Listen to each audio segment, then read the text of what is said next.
फिलहाल राजस्थान सरकार राजस्थान में अल्पसंख्यकों के लिए सराहनीय कार्य कर रही है। अल्पसंख्यक मामलात के मंत्री सालेह मोहम्मद ने मुंसिफ टीवी को जानकारी देते हुए बताया कि राजस्थान से पंजीकृत मदरसों में पढ़ने वाले मुस्लिम छात्र छात्राओं को बेहतर से बेहतर सुविधा देने के लिए राजस्थान सरकार लगातार प्रयास कर रही है।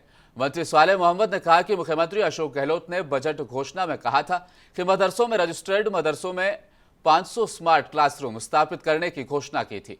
वहीं पूर्व में 260 पंजीकृत मदरसों में स्मार्ट क्लासरूम स्थापित किए जा चुके हैं।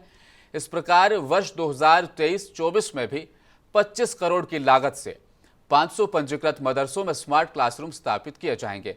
मुख्यमंत्री अशोक गहलोत की योजनाओं के बारे में बताते हुए मंत्री सालेह मोहम्मद ने कहा कि मुख्यमंत्री अशोक गहलोत द्वारा राजस्थान में कई योजनाएं चल रही है, जिसमें इंदिरा गांधी स्मार्टफोन योजना के तहत स्कूल में पढ़ने वाली छात्राओं को मुफ्त स्मार्टफोन दिए जा रहे हैं।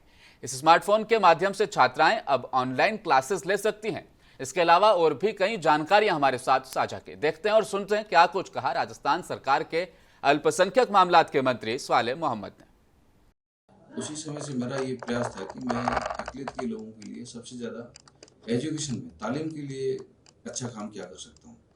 और विशेष तौर से मुख्यमंत्री जी ने भी ध्यान दिया विशेष तौर से कि तालीम पे विशेष ध्यान दिया जाए, क्योंकि हमारे राजस्थान के अंदर हम तालीम में अक़लियत के लोग बड़ी पिछड़े हुए हैं। माइनॉरिटी में हम जहाँ भी देखते हैं, चाहे बड़े शहर देख लो या रूरल एरिया में देख लो, लोगों में तालीम बड़ी कम है।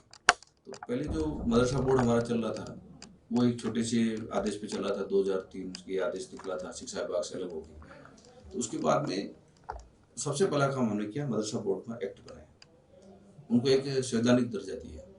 और दर्जा देने का काम अपने आप में बहुत बड़ा काम है, क्योंकि आज के समय के अनुसार भी कोई कानून, किसी एक्ट नहीं है, कानून नहीं है, तो संस्था का कोई मान्यता नहीं रहती। तो उससे सबसे बड़ा काम हुआ कि आज कम से कम कानूनी तरीके से कोई इस पर उंगली नहीं उठा सकता।